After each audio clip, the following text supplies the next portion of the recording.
মিথ্যে অভিযোগ। হাফিজ মাহমুদ মাহমুদ। সূচনা পর্ব। খালাতো বোনের ড্রেস চেঞ্জ করার সময় তার রুমে নাকি উকি দিছিলাম।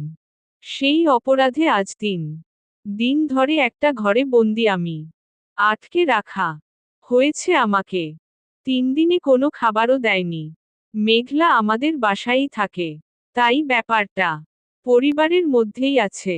বাইরে ছড়ালে মেয়েটার বদনাম হতো।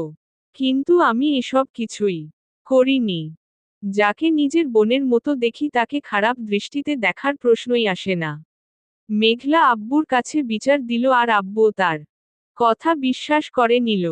আমার কথা কেউ শুনলই না, উল্টা আব্বু স্টিলের লাঠি দিয়ে মারল আমাকে। আম্মুও কিছু বলল না, তবে উনার চোখেও ঘৃণা। মাও বিশ্বাস করে নিয়েছে আমি এই কাজটা করেছি। ছাদের অন্ধকার ঘরটাতে হাত বেঁধে দরজায় তালা লাগিয়ে রাখা হইছে আমাকে। 3 দিন ধরে না খেয়ে থাকায় শরীরটা ভেঙে পড়েছে। মাথা ব্যথা আর গ্যাস্ট্রিক তো আছেই। মেঘলার কথা মনে পড়তেই লজ্জা লাগতেছে। মেয়েটা সামান্য একটা ভুলের জন্য এত বড় মিথ্যে বলল আব্বুর কাছে। আমি পাগল হয়ে গেছি। প্রায় ড্রাগ নেই না 3 দিন হলো। আপনারা ভাবছেন আমার আব্বু আম্মুই বা কেমন? তারা এরকম ছিলেন না, কিন্তু তারাও বাধ্য হয়েছেন এমন হতে। 2 বছর আগে ইন্টার পরীক্ষায় ফেল করার পর থেকে তারা এমন হয়ে গেছেন। অবশ্য ফেল করার কারণ ছিল নুসরাত। বুঝতেই তো পারতেছেন না আপনারা, তাই তো? না বুঝার এ কথা, কারণ সে চলে যাওয়ার পর নিজেকে ধরে রাখতে পারিনি আমি। বাকিগুলো আস্তে আস্তে জানতে পারবেন। আমি এতটাই আসক্ত ছিলাম যে তাকে ভুলতে আমার ড্রাগ নেওয়ার প্রয়োজন হলো। লেখক মাহমুদ। তারপর থেকে আব্বু আম্মু কেউ আমাকে আগের মতো ভালোবাসে না। আর মেঘলার সামনে তো কখনোই পড়তে চাই না আমি, কারণ কোনো একটা ভুল পেলেই সে আমাকে শাস্তি দিয়েই যাবে। ছোটখাটো সব বিষয় নিয়েই আব্বুর কাছে মিথ্যা কথা বাড়িয়ে বলে আমাকে আব্বুর কাছে মাইর খাওয়াবে। এবারের শাস্তিটা একটু বেশিই হয়ে গেছে। আব্বু যখন আমাকে মারছিল তখন তার দিকে তাকাই ছিলাম। লেখক মাহমুদ। তার মুখে স্পষ্ট হাসি দেখতে পেয়ে আমি আর তাকাইনি। চোখ নামিয়ে নিয়ে মার সহ্য করেছি। প্রত্যেকটা আঘাত চোখ থেকে রক্তকান্না বের করে এনেছে। বারবার বলেও কাজ হয়নি। আমি মাদকাসক্ত, আমি এসব করতেও পারি আর মেঘলা ভুল বলবে না, এটা তাদের ধারণা নয়, বিশ্বাস। যেই সময়টায় আমার পরিবারের সাপোর্ট দরকার সেই সময়ই তারা আমাকে বন্ধ রুমে আটকে রেখেছে। দম বন্ধ হয়ে আসছে সত্যি। তৃষ্ণায় গলা শুকিয়ে গেছে। এক ফোঁটা পানিও নেই ঘরে। অবশ্য বৃষ্টি হলে একটু পানি পাওয়া যেত উপরে। একটু ফুটা আছে, ওখান দিয়ে পানি পড়ে। আজ 4র্থ দিন। কেউ একবার দেখতেও আসেনি আমাকে। বাড়ির কুকুরটা 2 দিন না দেখলে তারও খোঁজ নেয়। আর আমি তো আস্ত একটা মানুষ। যদিও তারা আর এখন আমাকে মানুষ ভাবে না, তাই হয়তো এইভাবে কয়টা দিন কেটেছে জানি না। কারণ যখন আমার জ্ঞান ফিরল তখন দেখি আমি নিজের রুমে শুয়ে আছি। প্রচণ্ড ক্লান্ত লাগছে। নিজের শরীরটাই আলগাতে পারছি না। শরীরের প্রতিটা অংশ ব্যথায় জর্জরিত। লেখক মাহমুদ। কিছুক্ষণ পর দেখলাম মেঘলার আমার রুমে এলো। আমার চোখ খোলা দেখে মেঘলা ব্যঙ্গ করে হাসল। কিরে, বেঁচে আছিস? আমরা তো মনে করেছিলাম মরে গেছিস। মেঘলার কথাটা শুনেই চোখ বেয়ে পানি পড়তে লাগলো। এ বাড়ির মানুষজন আমায় এতটা ঘৃণা করে। কোন পশু যদি অসুস্থ হয় তাকেও তো ডাক্তার দেখানো হয়। আর আমাকে তারা, হয়তো তারা মৃত্যুই কামনা করেছিল আমার। আমি মেঘলাকে কোন মতে বললাম, অনেক ক্ষুধা পেয়েছে, একটু খেতে দিবি? মিথ্যে অভিযোগ। হাফিজ মাহমুদ মাহমুদ। পর্ব 2। আমার ক্ষুধার কথা শুনে মেঘলা বলল, দেখি ঝুটা কিছু আছে কি না। মেঘলার কথাটা শুনে বুকের ভিতরটা মুচড়ে উঠল। আমি আজ এত অবহেলিত? সব ওই নুসরাতের জন্য। একটু পর মেঘলা একটা প্লেটে কিছু ভাত সাথে আলু ভর্তা আর ডাল দিয়ে গেল। ক্ষুধার তাড়নায় দেখার সময় ছিল না কেমন ছিল খাবারগুলা। তবে খাবারগুলো কেমন টকটক লাগছিল। মনে হয় নষ্ট খাবারগুলি আমাকে দেওয়া হয়েছিল। লেখক মাহমুদ। এইভাবেই চলছে আমার দিন। একদিন রাতে খাবার খাইতে বসছি এমন সময় আব্বু এলো রুমে। রাফি, প্লিজ তুই আমাদের মুক্ত কর। তোর জন্য এলাকায় যে সম্মান ছিল তা তো অনেক আগেই চলে গেছে, এখন অন্তত ঘরের শান্তিটুকুটাও কেড়ে নিস না। রাতে ঘুমানোর সময় বাবার বলা কথাটা চিন্তা করতে লাগলাম। আসলেই তো, আমি তো শেষ হলাম নুসরাতের জন্য। সাথে বাবা মায়ের সম্মানও শেষ করে দিলাম। এবার তাদের মুক্ত করে দিব। যেখানে নুসরাত আমায় ছেড়ে অন্যের সাথে খুব ভালোভাবেই সংসার করছে, সেখানে আমি উল্টো। আমি আর এই বাড়িতে কাউকে আমার মুখ দেখাবো না। কিন্তু যাবি বা আর কোথায়? যেখানেই যাই, তবে আমি আমার জীবনের এই 2 বছরের গল্পটা পাল্টাতে চাই। লেখক মাহমুদ। রাতে আব্বু আম্মুর জন্য একটা চিরকুট লিখলাম। বাবা আর আম্মু, আজ থেকে তোমরা মুক্ত। তোমাদের অবাধ্য সন্তান নামের কুলাঙ্গারকে আর দেখতে হবে না। জানি না আজ থেকে আমার কোথায় স্থান হবে, তবে মৃত্যুর পরও আমার লাশ তোমাদের সামনে আসবে না, এই প্রমিস করছি। জন্মের পর থেকে কতই না জ্বালিয়েছি তোমাদের, তবে আম্মু তোমার দুধের ঋণ ছাড়া বাকি সব ঋণ শোধ করে দিব যদি বেঁচে থাকি। লেখক মাহমুদ। মেঘলার জন্য একটা চিরকুট লিখে আসলাম।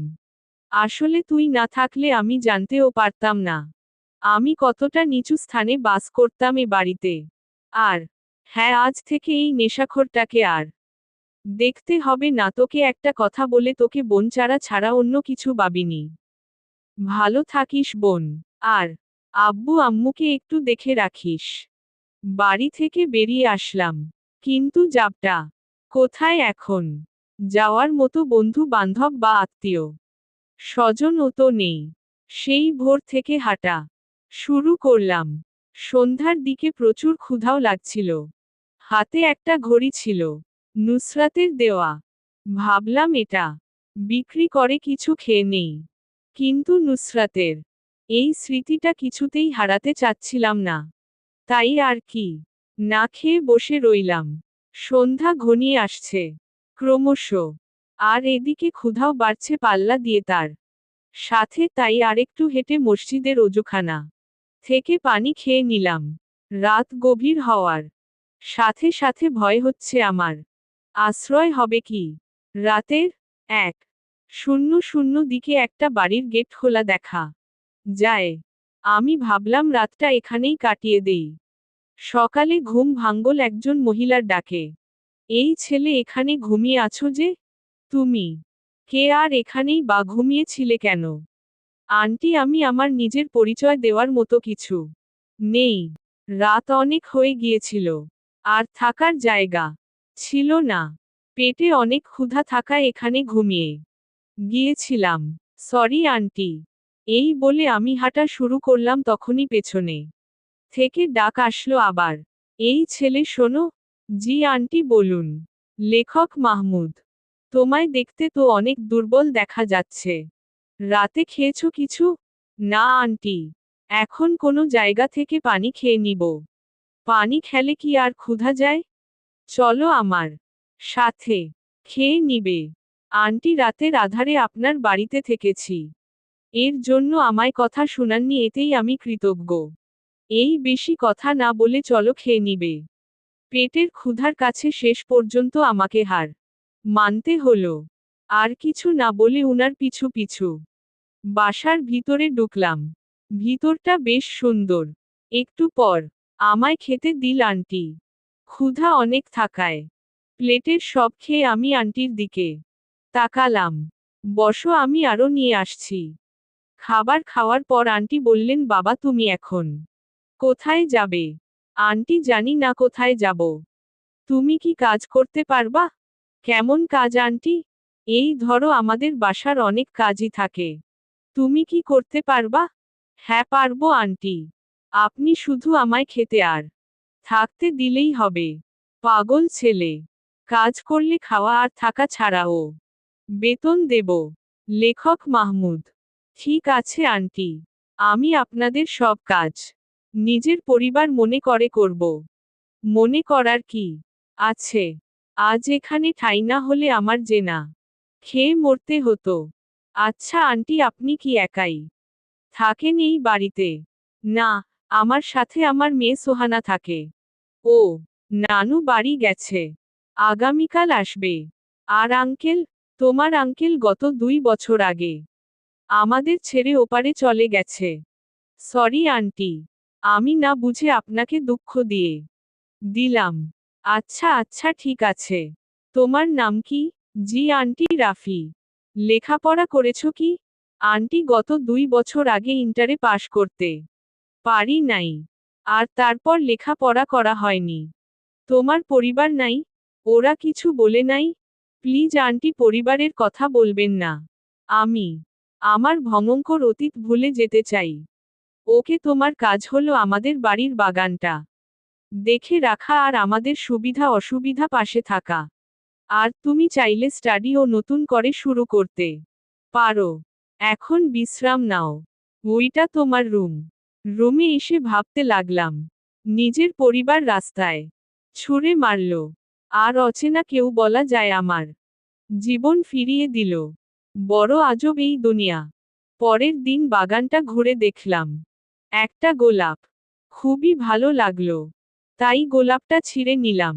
যেই ছিঁড়লাম ঠিক তখনই পেছনে থেকে একটা মেয়ের গলার শব্দ শুনতে পেলাম। লেখক মাহমুদ। এই ছেলে এখান থেকে ফুল ছেঁড়ার সাহস হয় কি করে তোমার? মিথ্যে অভিযোগ।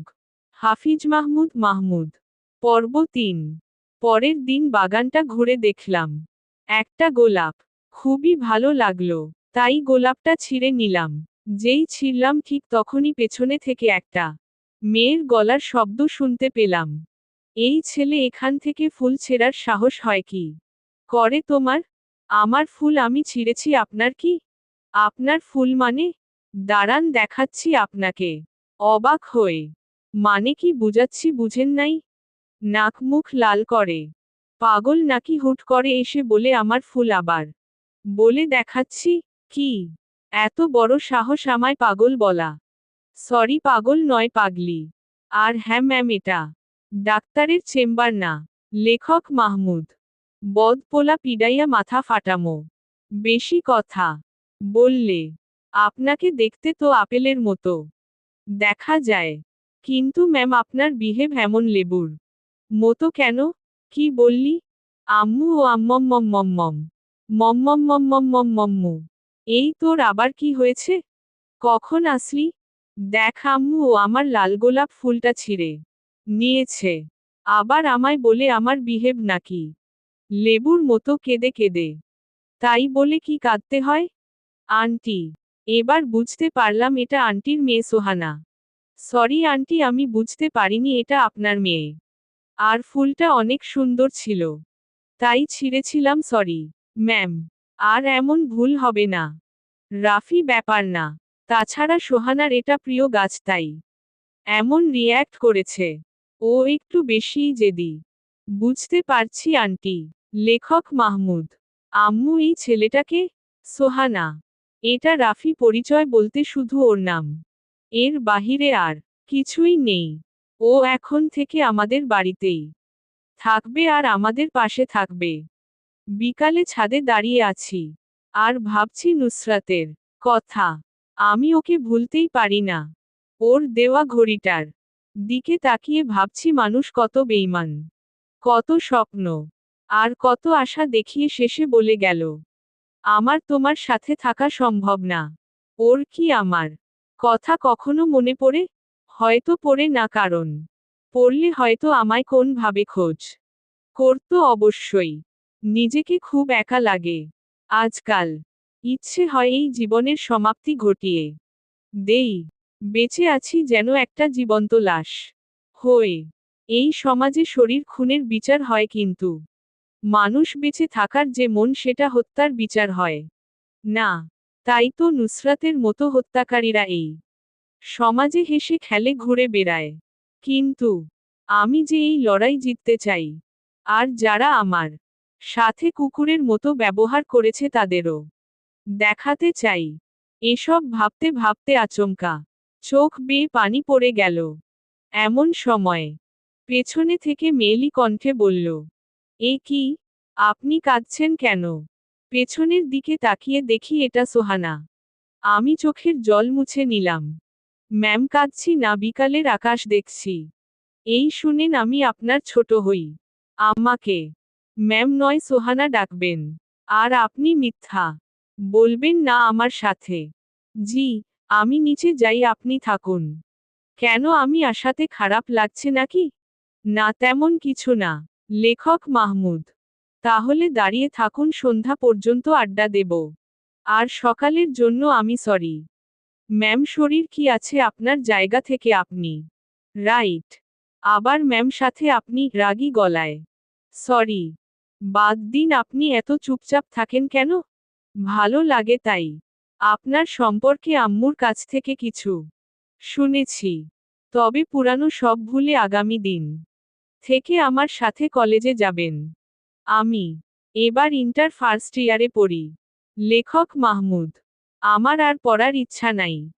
এই ছেলে এত কথা বলবা না, আমার কথার উপর কথা বললে খুন করে ফেলব। মিথ্যে অভিযোগ। হাফিজ মাহমুদ মাহমুদ। পর্ব 4। আমি চোখে পানি আর মুখে হাসি নিয়ে ছাদ থেকে চলে আসলাম। রাতে বেলা চোখে কিছুতেই ঘুম আসছে না কেন জানি। নুসরাতের সাথে কাটানো স্মৃতিগুলো ফিরে আসছে। উফ, আর নিতে পারছি না। চুলগুলো টেনে ছিঁড়ে ফেলতে ইচ্ছে করছে। এখন মাথা ঠান্ডা করার একটাই উপায়, সিগারেট, যা গত 2 বছর ধরে করে আসছি। ঘুম আসছে না, তাই রুম থেকে বেরিয়ে পুকুর পাড়ে চলে আসলাম। নুসরাতকে যতই ভুলতে চাই ততই মনে পড়ে যায়। আর আমার সাথে ঘটে যাওয়া অমানুষিক মেঘলা আর মা বাবার ব্যবহার গুলা তিলে তিলে পুড়ে খাচ্ছে আমায়। বড় হৃদয় বিদারক এই স্মৃতিগুলো। আমি হাতের দিকে তাকিয়ে দেখলাম নুসরাতের দেওয়া সেই ঘড়িটা। ছুঁড়ে মারতে চেয়েও পারলাম না। মুখ ফসকে বেরিয়ে এলো, নুসরাত বেঈমান। তোর জন্য সত্যি হারিয়ে গেল আমার ঠিকানা। এই বলে কাঁদতে লাগলাম। এমন সময় পেছনে থেকে কেউ বলল, আপনি এত রাতে কাঁদছেন কেন? লেখক মাহমুদ। কই কাঁদছি? আমি অনেকক্ষণ আপনার পেছনে দাঁড়িয়ে আছি। আমি সব দেখেছি, আপনার মধ্যে অনেক রহস্য আমি জানতে চাই। প্লিজ, আমায় বন্ধু ভেবে সব খুলে বলুন। প্লিজ ম্যাম, আমায় এই বাড়ি থেকেও চলে যেতে বাধ্য করবেন না। আমি আমার অতীত বলতে পারবো না। ওকে ঠিক আছে, কিন্তু নুসরাতকে? নুসরাতের কথা আপনি শুনলেন কখন? যখন আপনি বিড়বিড় করে বলছিলেন তখন শুনেছি এই নামটা। আমি জানি না প্লিজ, জানি শুধু দুমোট খেয়ে বাঁচার জন্য আপনাদের বাড়িতে পড়ে আছি। পরের দিন খাবার খাওয়ার সময় সোহানা বলল, আম্মু, রাফি আগামীকাল থেকে আমার সাথে কলেজে যাবে। সেটা রাফি ভালো জানে। না মানে আন্টি, আমি বলছিলাম কি, রাফি, তোমার কিছু বলতে হবে না, চুপ থাকো। সোহানা। পরের দিন সকালে ঘুম ভাঙ্গল সোহানার ডাকে। এই যে মিস্টার রাফি, তাড়াতাড়ি ঘুম থেকে উঠুন। আরেকটু ঘুমিয়ে নেই। লেখক মাহমুদ।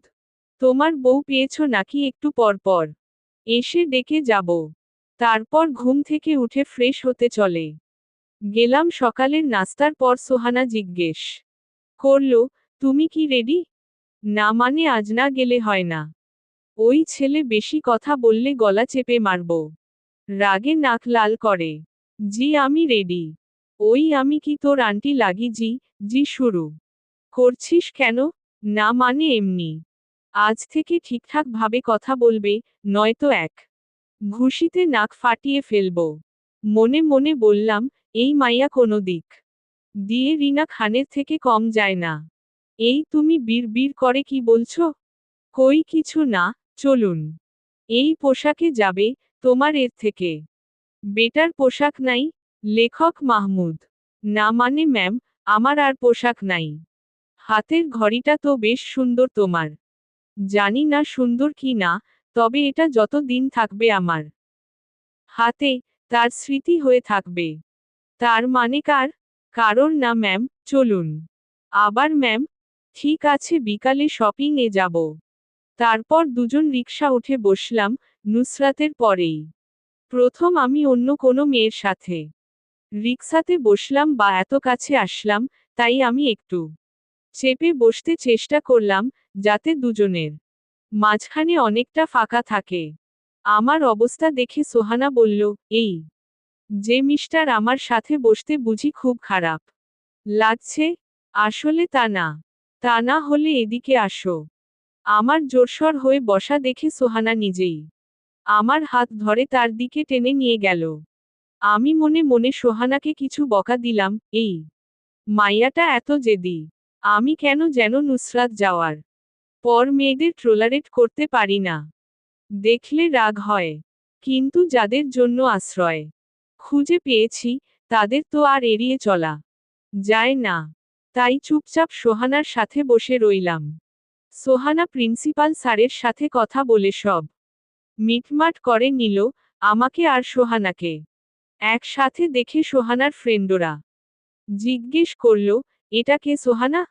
আমার কাজিন রাফি, আমাদের সাথে এখন থেকে পড়বে, যদিও উনি আমাদের সিনিয়র। রাফি, এই 4 জন আমার ফ্রেন্ড, মোহনা, রিমি, সাথী আর এই হলো নিলয়।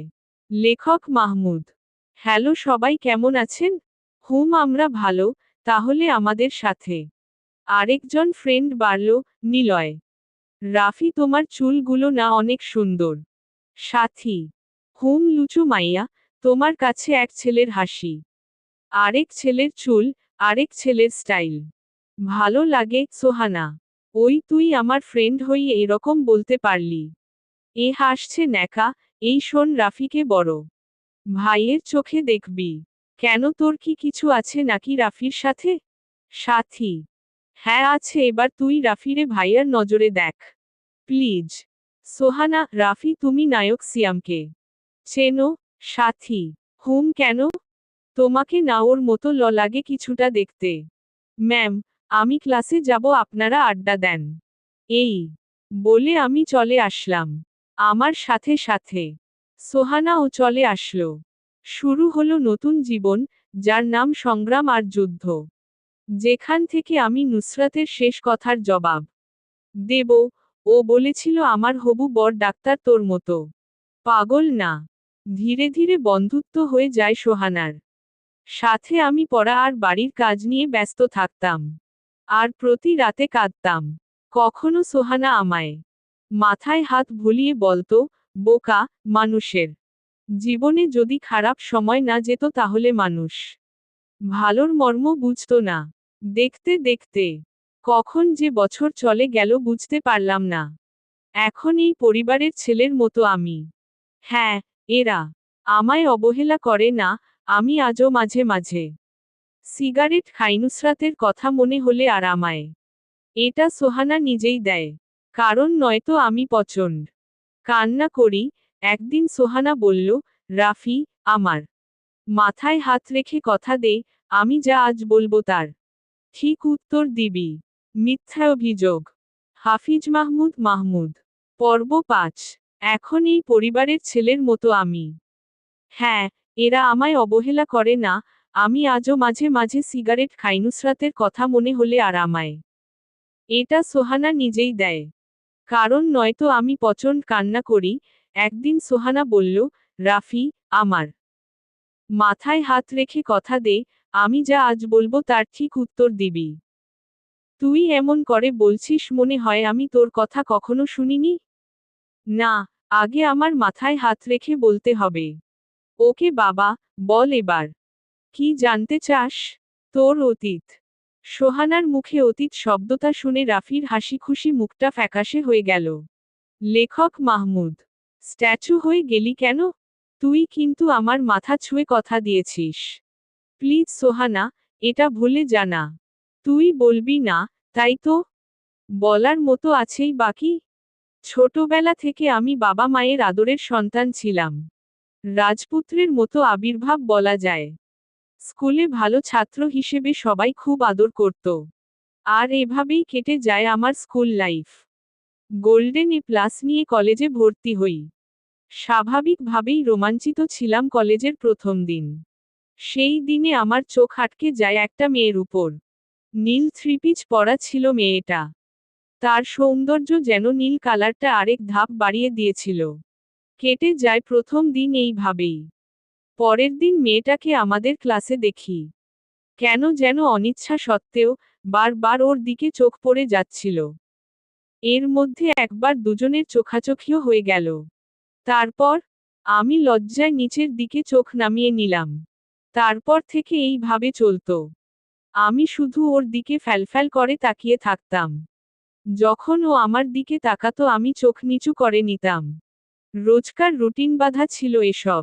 একদিন আমার এই রুটিনে জল ঢেলে দিল মেয়েটা। আমি ওর দিকে তাকাতেই ও রেগে গেল। এই ছেলে, তুমি আমায় চেনো? লেখক মাহমুদ। হুম। আপনি আমাদের ক্লাসের। চুপ। আর আমার দিকে তাকাবেন না। 1 মাস ধরে লক্ষ্য করছি আপনি আমার দিকে তাকিয়ে থাকেন। আমি কিছু না বলে মাথা নিচু করে রইলাম। সেই দিন থেকে আমি ওকে দেখলে মাথা নিচু করে নিতাম। ওহের মাঝে আমার একটা ছেলে বন্ধু হয়েছিল, ও তেমন পড়তো না, ওর অ্যাসাইনমেন্টগুলা আমিই করে দিতাম। সেই সুবাদে সে আমার ভালো বন্ধু ছিল।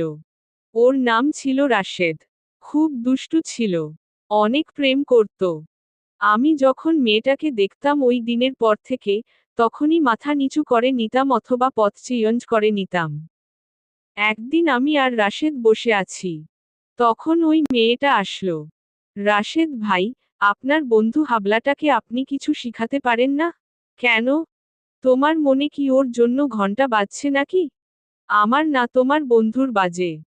কিন্তু ভয় বেচারা বলার শ্বাসটুকু পর্যন্ত পায় না। কিরে দোস্ত, তলে তলে এত কিছু? আর আমি জানি না। আরে তেমন কিছু না। এই ছেলে, আমার নাম জানো? না, জানা হয়নি। লেখক মাহমুদ। নাম জানো না, আবার প্রেম করতে চাও? আমি নুসরাত। পরের দিন ক্লাসে যেতেই নুসরাত এগিয়ে এলো। রাফি, তুমি কি আমায় ভালোবাসো? আমি কিছু না বলে চুপচাপ রইলাম। তোমার মতো হাবার আর প্রেম করা লাগবে না। এই বলে নুসরাত চলে যেতে লাগলেই আমি নুসরাতের হাত ধরে বলি, ভালোবাসি, বড্ড ভালোবাসি তোমায়। সেই থেকে শুরু আমাদের প্রেম। ক্লাসে আর চোখে দেখা সবাইকে ফাঁকি দিয়ে প্রেম করা, আর অন্য সব জুটির মতো আমরা সিনেমা, ফুসকা, রিকশা করে ঘুরে বেড়ানো, রেল লাইনের পাশ দিয়ে দুজন দুজনের হাত ধরে চলা, কিছুই বাদ যায়নি। দিন যত যাওয়া শুরু করলো ভালোবাসা তত বাড়তে লাগলো। দুজন দুজনের জন্য নেশাক্ত হয়ে উঠলাম। একদিন ক্লাস ফাঁকি দিয়ে দুজন মেলায় ঘুরতে গেলাম। আমি নুসরাতকে 2 ডজন নীল চুড়ি কিনে দিলাম। আর নুসরাত আমায় একটা ঘড়ি গিফট করল। নুসরাত ঘড়িটা পরিয়ে দিল আমার হাতে। রাফি, আমি যদি মরে যাই, তারপরও যেন আমার এই ঘড়িটা তোমার থেকে না হারায়। এটা আমার ভালোবাসার চিহ্ন। এটা তোমার হাতে থাকলে মনে করবে, আমি তোমার সাথে আছি। সেদিন আমি কিছু না বলে নুসরাতকে জড়িয়ে ধরে কাঁদি। নুসরাত আমার চোখের পানি মুছে দিয়ে নিজেও কেঁদে ফেলে। এই পাগল, কাঁদিস কেন? মনে রাখবি, আমার হৃৎপিণ্ড যতদিন চলবে, ততদিন আমি তোর। দ্বিতীয় বর্ষে টেস্ট এক্সামের প্রথম দিন আগে নুসরাত আমায় ডাকল। লেখক মাহমুদ। রাফি, একটা কথা বলবো, তোমায় রাখবা? আমি কি কখনো তোমার কথা ফেলেছি? আগে আমার মাথায় হাত রেখে বল, আমার এই কথা রাখবাই? হুম বলো, শুনবো। মাথায় হাত রেখে। তুমি আমায় ভুলে যাও। নুসরাতের কথা শুনে আমি ওর মাথা থেকে হাত সরিয়ে নিলাম।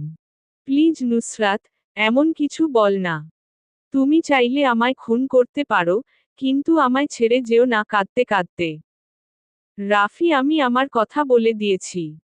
আমার বাবা মা আমার বিয়ে ঠিক করে ফেলেছে। আমি চাই না তুমি আর আমার সাথে যোগাযোগ করো। এই বলে নুসরাত চলে যায়। আর আমি জ্ঞানহীন পাগলের মতো ঘাসের মাঝে বোবার মতো বসে পড়ি। আমার মুখ থেকে কিছুই বের হচ্ছে না। বুকের ভেতরটা দুমড়ে মুচড়ে যাচ্ছিল। সন্ধ্যায় বাসায় ফিরলাম। আর পড়ার দিকে মন বসছে না। তাই আম্মুর থেকে 1000 টাকা চেয়ে নিলাম। আর আমি পুরো টাকায় সিগারেট কিনে নিয়ে আসলাম। সারাটা রাত ছাদে বসে সিগারেটের ধোঁয়া উড়িয়েছি। আর পাগলের মতো হেসেছি, আবার কেঁদেছি। হঠাৎ করে তখন অসুস্থ হয়ে পড়া এক্সামে আমি 10 মার্কের উপর আনসার করতে পারি নাই। নুসরাত সম্পূর্ণভাবে আমার সাথে যোগাযোগ বন্ধ করে দিল। আমি 3 দিন পর ওর বাসার সামনে যাই। ওর বাসার সামনে যেতে ও আরো রেগে যায়। রাফি, তুমি চলে যাও প্লিজ। 3 দিন পর আমার বিয়ে, আমার জীবনটা নষ্ট করো না। আমি হাসতে হাসতে বললাম, আর আমার জীবনের যে গতিরোধ থামিয়ে দিয়েছ? কি অধিকার আছে তোমার আমার জীবনটা নষ্ট করার? প্লিজ নুসরাত, আমায় ছেড়ে যেও না তুমি। লেখক মাহমুদ। রাফি, আমি আমার ডিসিশন আগেই জানিয়ে দিয়েছি। নুসরাত এই বলে চলে গেল। আমি দাঁড়িয়েছিলাম নুসরাত যদি একবার ফিরে আসে সেই আশায়। একটু পর তুমুল বৃষ্টি শুরু হয়। আমি এক পাও নড়িনি নুসরাত ফিরে আসবে সেই আশায়। কিন্তু সন্ধ্যা ঘনিয়ে আসলে আমি বাসায় চলে আসি সেদিন। রাতে খুব জ্বর হয়। আমার জ্ঞান ফিরার পর আম্মু বলছিল আমি নাকি 2 দিন অজ্ঞান ছিলাম।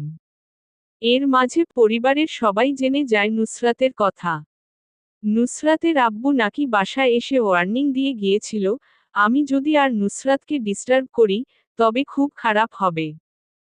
আম্মু আমাকে অনেক বোঝালো নুসরাতকে ভুলে যেতে। কিন্তু আমি কিছুতেই নুসরাতকে ভুলতে পারি না। আগামীকাল নুসরাতের বিয়ে, আমি তাই আবার নুসরাতের বাড়িতে গেলাম। নুসরাত অপমান করল। যা ইচ্ছে তাই বলল আর বলল আমার হবু বর ডাক্তার। তুই পাগল, তোর হাত ধরে আমি বেরিয়ে যাব কোন দুঃখে? খুব আঘাত লাগছিল ওর কথায়। তাই ওর গলা চেপে ধরলাম। বললাম, ফিরিয়ে দে আমার সব দিনগুলো। আমার ভালোবাসা, আমার আবেগ, আমার অনুভূতিগুলো। ঠিক তখনই পেছনে থেকে কে যেন আমার মাথায় আঘাত করে। জ্ঞান ফিরতে দেখি আমার পাশে পুলিশ দাঁড়ানো। আমি বললাম, আপনারা? লেখক মাহমুদ। পুলিশ লোকটি হেসে বলল, তোমার জ্ঞান ফিরার অপেক্ষা করছিলাম। তারপর আমায় জেলে নিয়ে যাওয়া হয়। আমি আমার অপরাধ জানতে চাইলে পুলিশ লোকটি বলে, হত্যার চেষ্টা, ধর্ষণ সাথে চুরির অভিযোগ আছে আমার নামে। আর এর প্রধান সাক্ষী নুসরাত, সে নিজে এসে অভিযোগ করে গেছে। মিথ্যে অভিযোগ। লেখক মাহমুদ। পর্ব 6+7। পর্ব 06। পুলিশ লোকটি হেসে বলল, তোমার জ্ঞান ফিরার অপেক্ষা করছিলাম। তারপর আমায় জেলে নিয়ে যাওয়া হয়। আমি আমার অপরাধ জানতে চাইলে পুলিশ লোকটি বলে, হত্যার চেষ্টা, ধর্ষণ সাথে চুরির অভিযোগ আছে আমার নামে। আর এর প্রধান সাক্ষী নুসরাত, সে নিজে এসে অভিযোগ করে গেছে। তারপর কিভাবে যেন আব্বু 1 সপ্তাহের মাঝে আমার জামিন করে নিল। তবে এই 1 সপ্তাহ জানোয়ারের মতো আমায় নির্যাতন করেছিল পুলিশ। জেল থেকে বের করে আব্বু আমায় সেদিন চর মেরে বলছিল, একটা মেয়ের জন্য আমার মান সম্মান সব শেষ করে দিলি। আমি কিছু না বলে চুপ করেছিলাম। তারপর বাড়ি ফিরে আম্মু আমায় দেখে বলল, তোকে বারণ করেছিলাম না যেতে? এত ভালোবাসা দেখালি। কই তোর ভালোবাসার মানুষ? সেই দিন নুসরাতের যত ছবি ছিল সব ছিঁড়েছিলাম। ভেবেছিলাম যেখানে বাবা মাকে সম্মানের জায়গায় অসম্মানে ঠেলে দিয়েছি, এই মুখ আর দেখাবো না। সেই দিন আমি 3 বার আত্মহত্যা করতে গিয়েও পারিনি। প্রতিবার নুসরাতের সেই হাসি মুখটা সামনে ভেসে আসত। তারপরের দিনগুলো কেটেছিল জেলের থেকেও খারাপ। মানুষ আমায় আর আমার পরিবারকে নানান কথা বলতো। আব্বু রাতে এসে কান্না করত। আর কোন কোন দিন আমায় খুব মারত। আম্মু অসুস্থ হয়ে পড়ে তাই মেঘলাকে, আমার খালাতো বোন, আমাদের বাড়িতে নিয়ে আসে। কলেজে তো যাওয়া বন্ধ। যে দিন নুসরাতের বাড়িতে গিয়েছিলাম সে দিন থেকেই আব্বু আমায় কলেজে নিয়ে গেলে প্রিন্সিপাল স্যার অপমান করে বের করে দেয়। তার উপর টেস্ট এক্সাম সব ফেল। সভাপতির সাথে আব্বুর ভালো সম্পর্ক ছিল। অনেক বুঝিয়ে আমার এক্সাম দেওয়ার সুযোগ করে দেয়। কিন্তু আমি ফেইল করি বসি। লেখক মাহমুদ। তখন পর্যন্ত নেশা আমি গোপনে করতাম। যে দিন রেজাল্ট দিয়েছিল সে দিন আব্বু এত মেরেছিল বলতে পারবো না। তারপর দরজার বাহিরে আমায় বের করে দেয়। সে দিন মধ্যরাতের দিকে আমার মাথায় নেশার ভূত চাপে। আমি কি করব বুঝতে পারি নাই, তাই আমি দরজা ভেঙে আব্বুর টাকা চুরি করি। আর সে দিন নেশায় মাতাল হয়ে রাস্তায় পড়ে থাকি। এলাকার লোক বাবাকে বিভিন্ন রকম বাজে কথা বলে। আর সে দিন থেকে শুরু হয় বাবা মায়ের অত্যাচার। যদি খুন করলে জেল না হতো, তারা হয়তো আমাকে অনেক আগেই মেরে ফেলতো। অন্তত নিজেদের সম্মানের জন্য হলেও।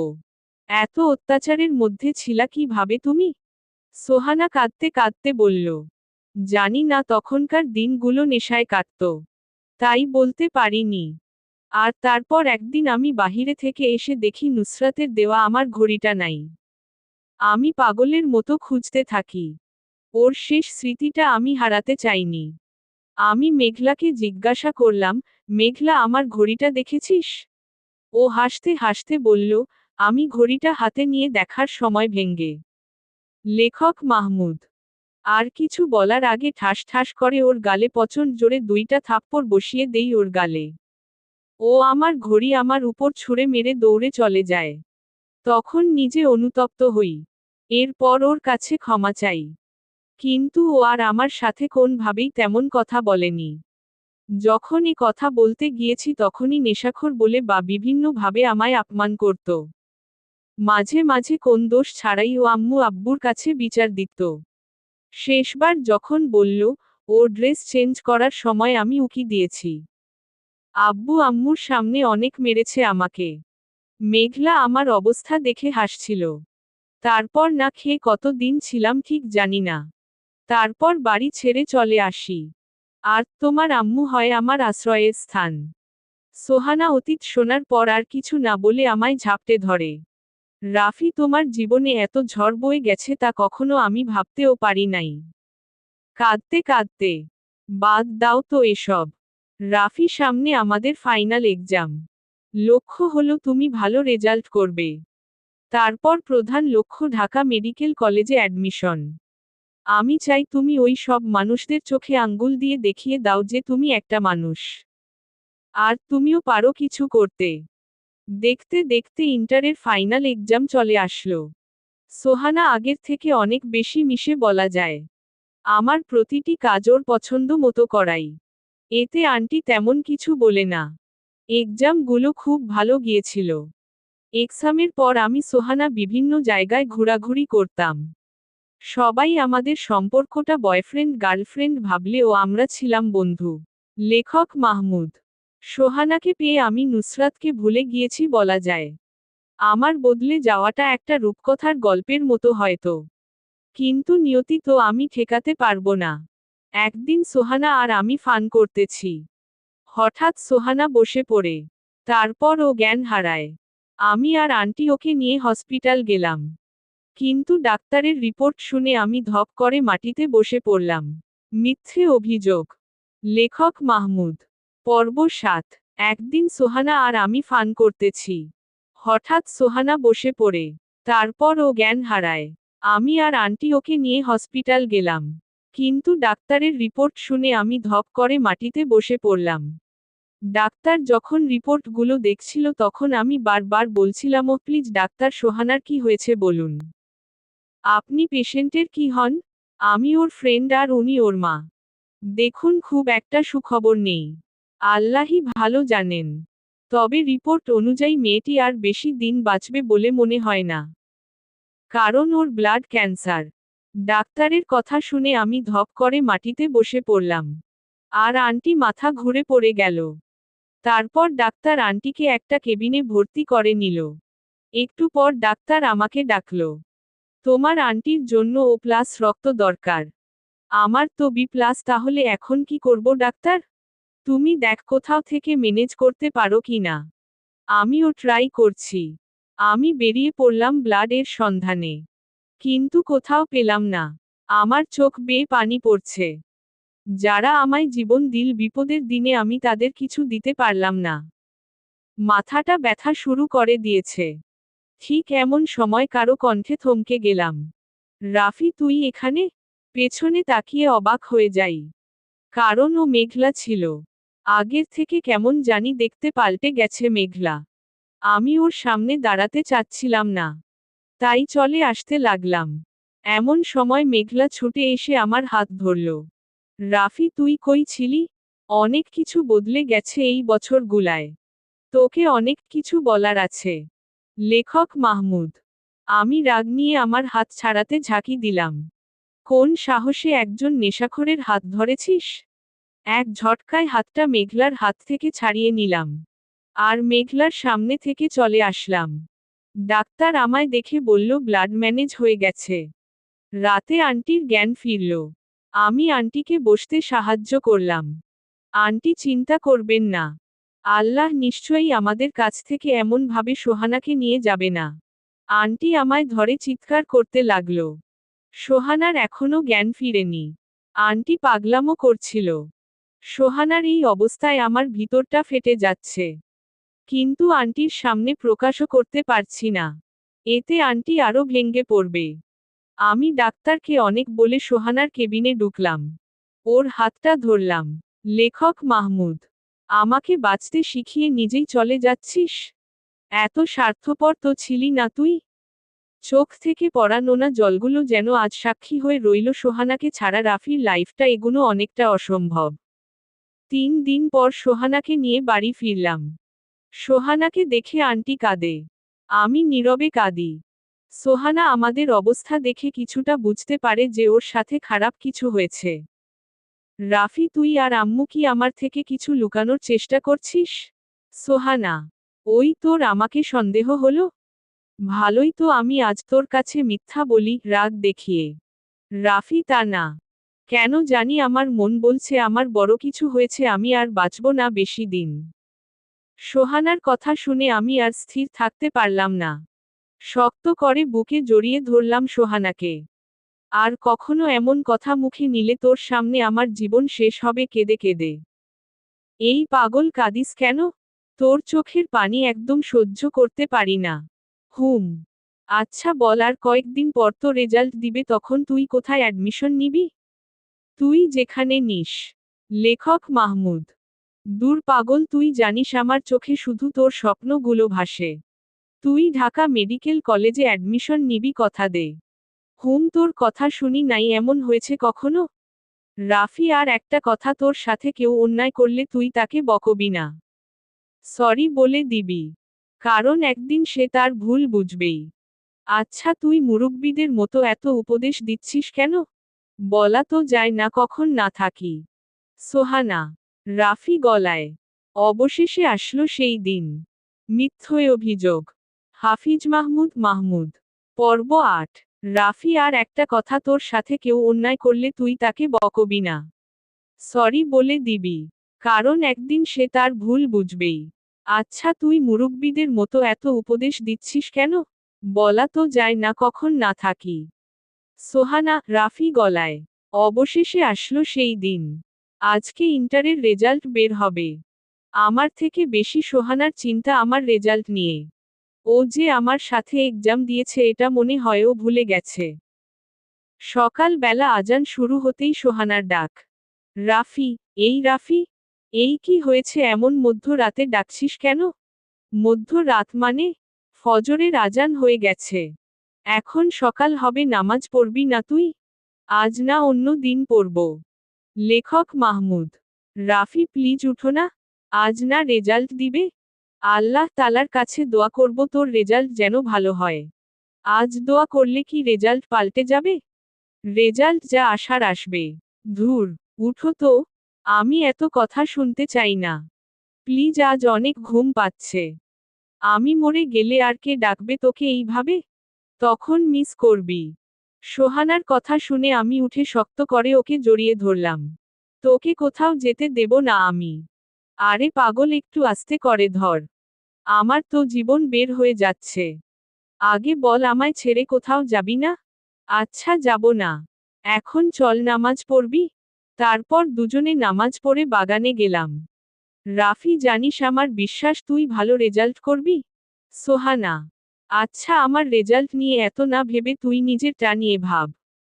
আমি। লেখক মাহমুদ। চুপ। তোকে ডাক্তার হতে হবে আমি এটাই জানি। যদি আমি পাস না করি? কি বললি হনুমান? চুল টেনে ধরে।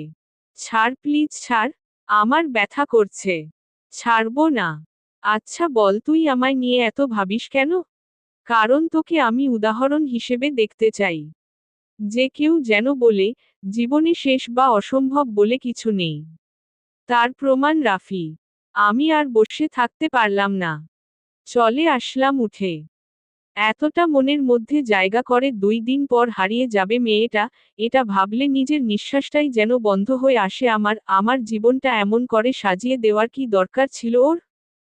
যখন নিজেই চলে যাবে। এর মধ্যে আন্টি এলেন। রাফি, কি হয়েছে? আমি চোখ থেকে পানি মুছে নিলাম। কিছু না আন্টি। লেখক মাহমুদ। আমি জানি তুমি সোহানার কথা ভাবছো। কিন্তু বাবা কি বলতো, ও চলে গেলে আমি কি নিয়ে থাকব? শেষ সম্বল তো ছিল আমার এই মেয়েটাই। আল্লাহ তাকে ও নিয়ে যেতে চাচ্ছে।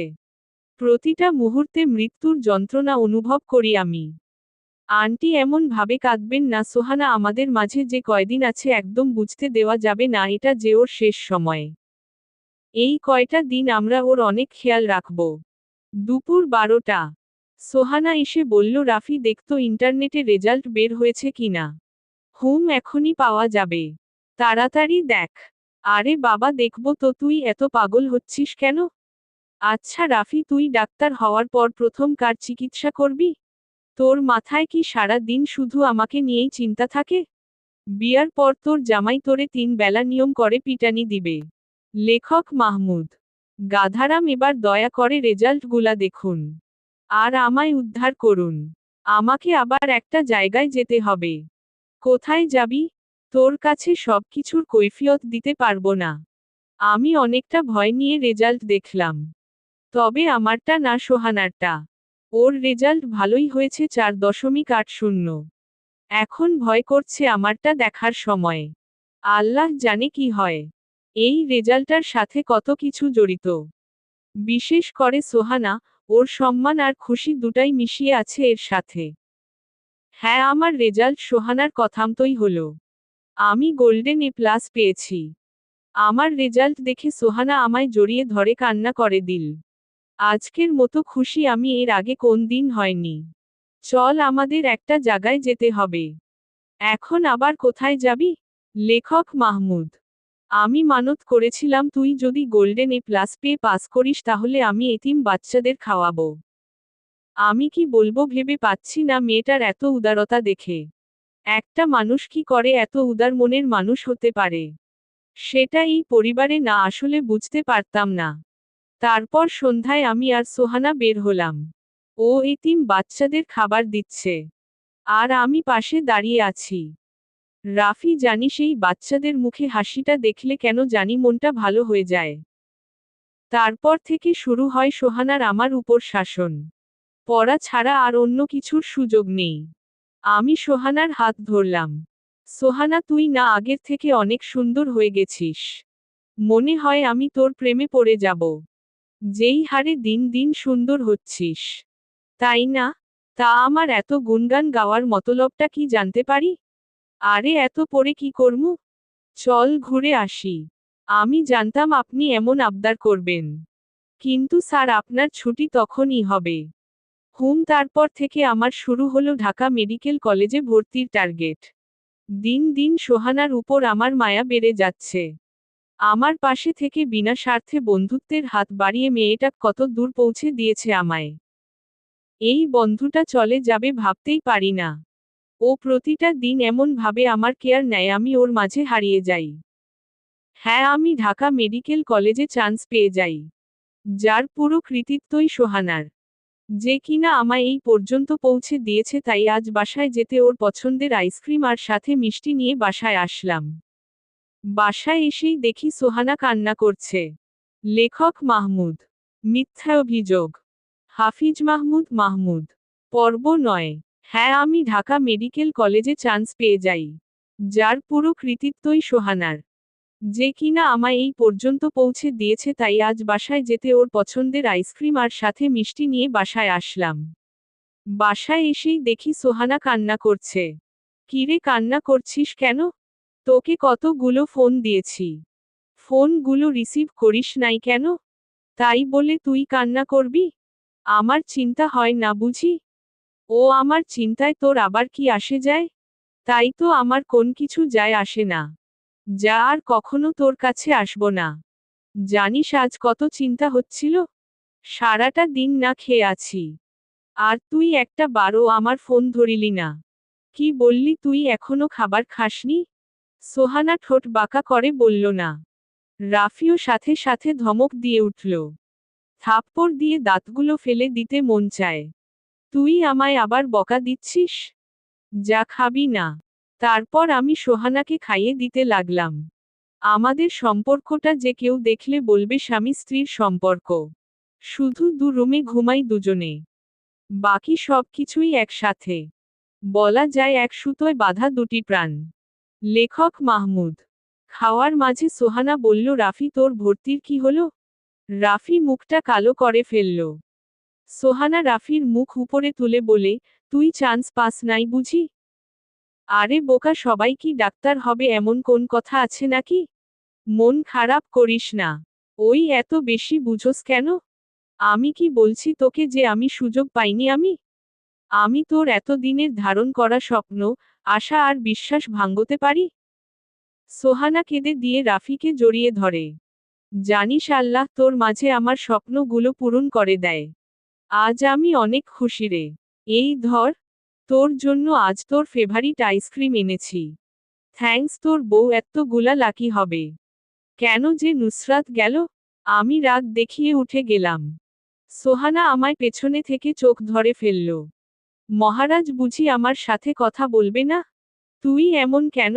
তোর ছোঁয়াতে সব রাগ চলে যায়? এইভাবে চলছে দিন। আমি আর সোহানা আরো গভীরভাবে জড়িয়ে যাচ্ছি। ঠিক 6 মাস পর কলেজ থেকে বন্ধুদের সাথে বের হইছি ঘুরতে। তখনই সামনে পড়ে যায় নুসরাত। প্রায় 5 বছর পর প্রিয় মুখটার দেখা মিলল। কিছুক্ষণ তাকিয়ে থাকতে দেখে বন্ধুরা বলল, কিরে দাঁড়িয়ে পড়লি কেন? চল। লেখক মাহমুদ। তোরা যা, আমি আসছি।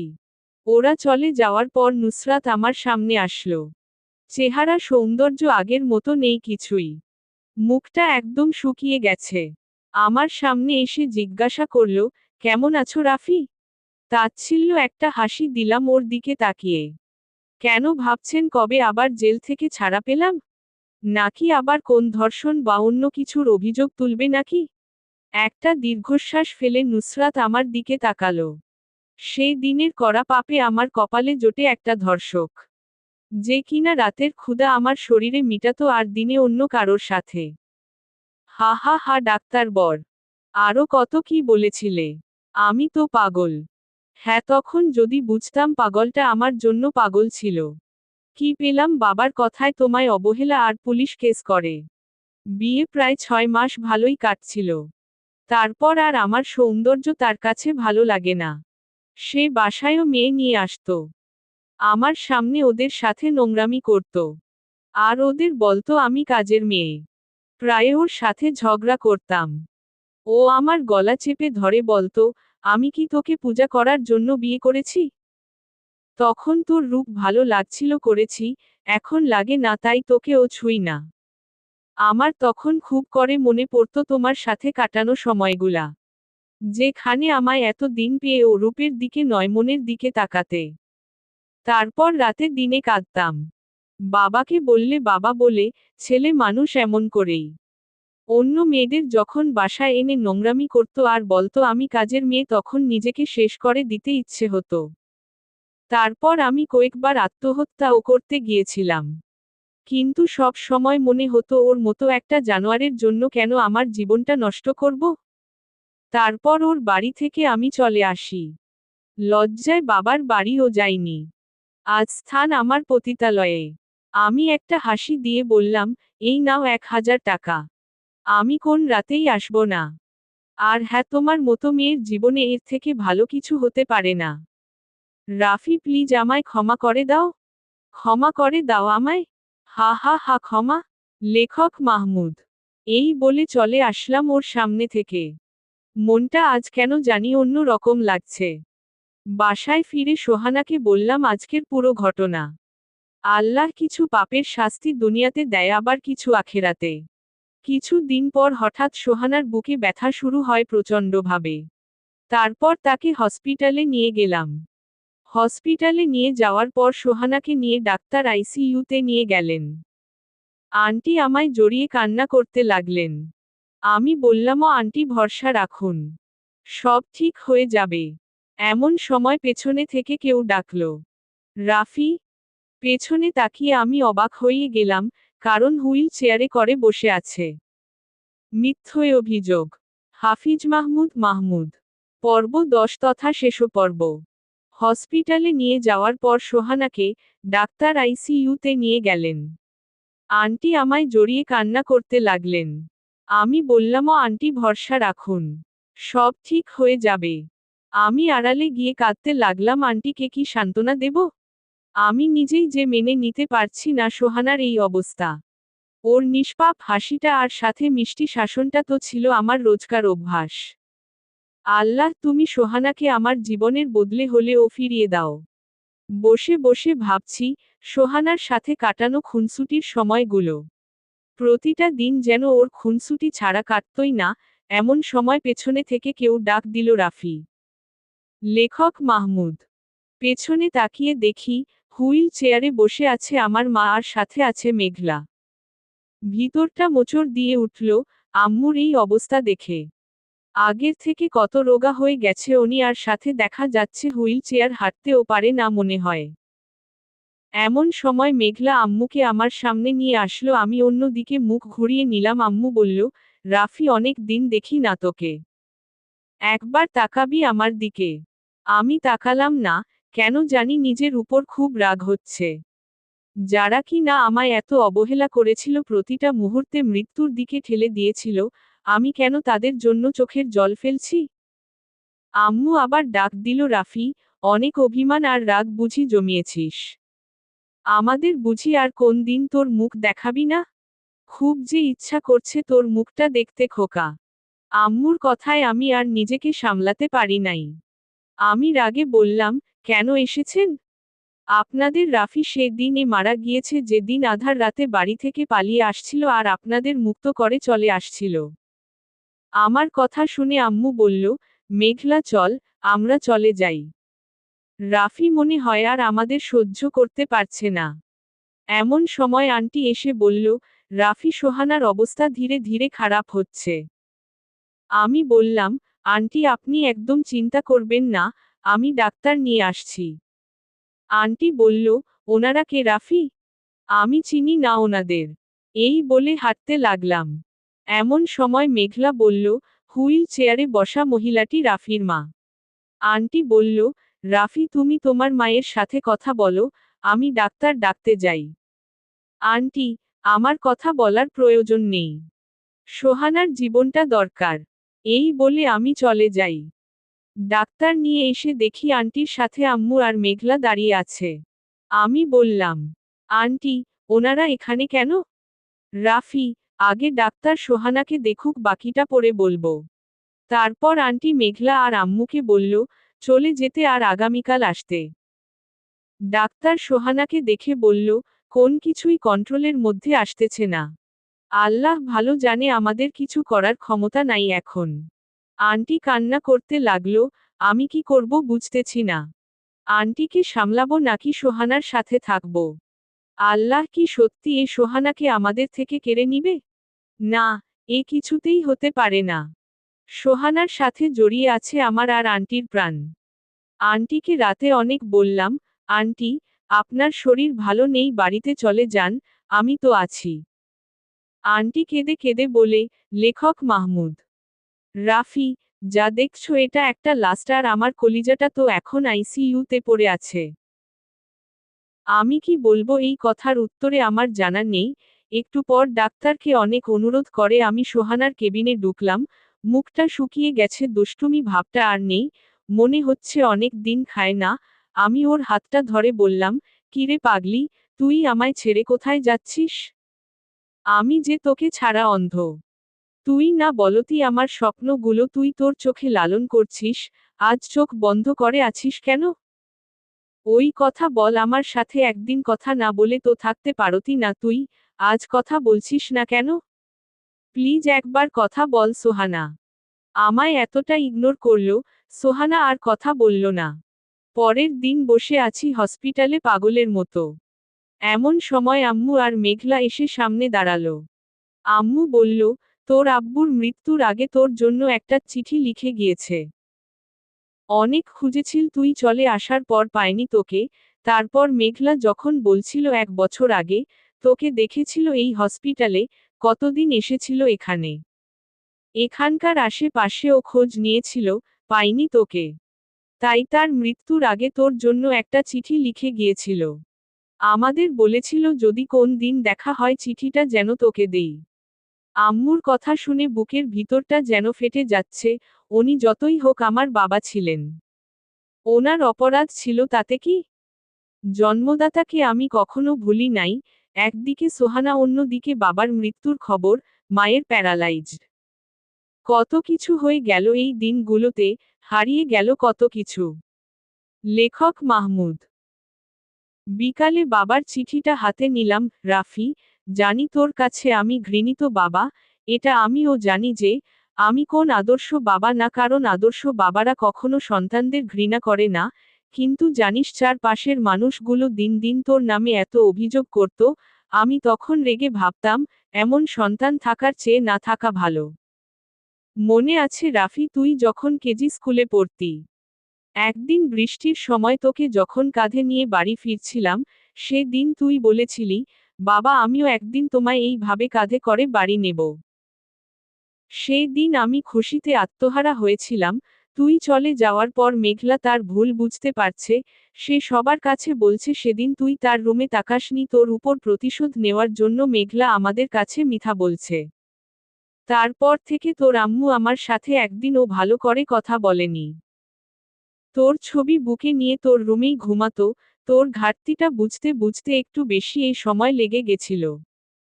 তোকে শেষবারের মতো দেখার অনেক ইচ্ছে ছিল, কিন্তু ভাগ্যে যে সব থাকে না, সব শেষ। তুই তোর মা আর মেঘলার পারলে দায়িত্ব নিস। ইতি। তোর অযোগ্য বাবা। বাবার চিঠিটা পড়ে আম্মুকে জড়িয়ে ধরে কাঁদতে লাগলাম। তারপর আম্মুকে সোহানার ব্যাপারে আর আন্টির ব্যাপারে সব কিছু বললাম। সোহানার এখনো জ্ঞান ফিরেনি। আজ 2 দিন হয়ে গেছে, মেয়েটার মুখটা কেমন জানি কালো হয়ে গেছে। রাতে আন্টি বলল, রাফি, তোমার জন্য সোহানা আমার কাছে একটা চিঠি দিয়ে গিয়েছিল, এই নাও। আমি চিঠিটা খুললাম, সোহানা কি লিখেছিল দেখার জন্য। এই গাধা, কাঁদছিস কেন? এটা তো আগেই জানতি আমি আর এই পৃথিবীতে বেশি দিন নাই, আর তুই কাঁদলে আমার একদম ভালো লাগে না, জানিস না? তুই কিন্তু কোন কিছুতে একদম ফাঁকিবাজি করবি না। আমি যদি পারতাম না আত্মা হয়ে ফিরে আসতাম। জানিস আমিও স্বপ্ন দেখতাম তোকে নিয়ে, তুই সমাজে একদিন অনেক বড় হবি। মানুষগুলো বলবে, ছেলে হলে রাফির মতো হও। লেখক মাহমুদ।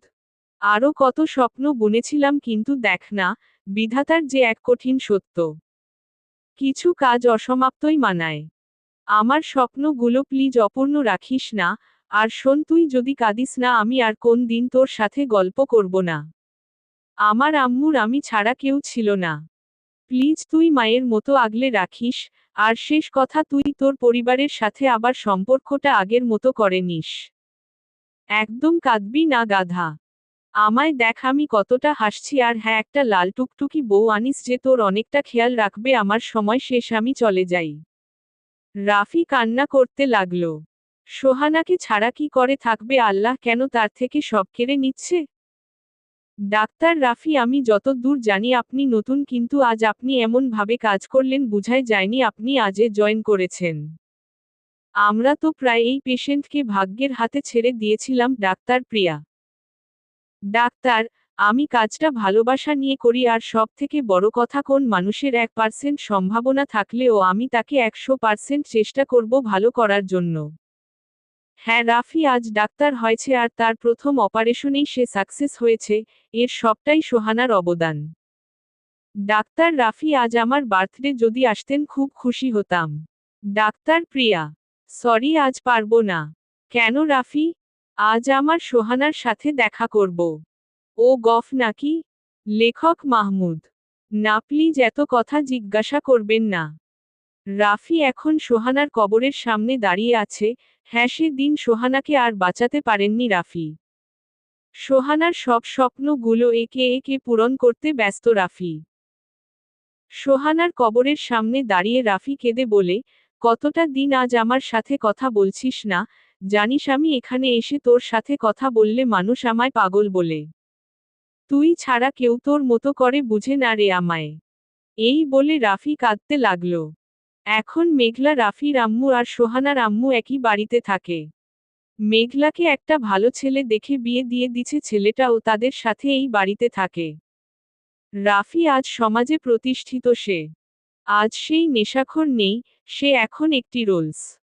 মেঘলা বলল, রাফি তুই বিয়ে করে নে, আর কত দিন এইভাবে? কিছু কাজ অসমাপ্তই ভালো। গল্পটা এখানেই শেষ করছি, একটা অসমাপ্ত জীবনের অসমাপ্ত কাহিনী। সমাপ্ত।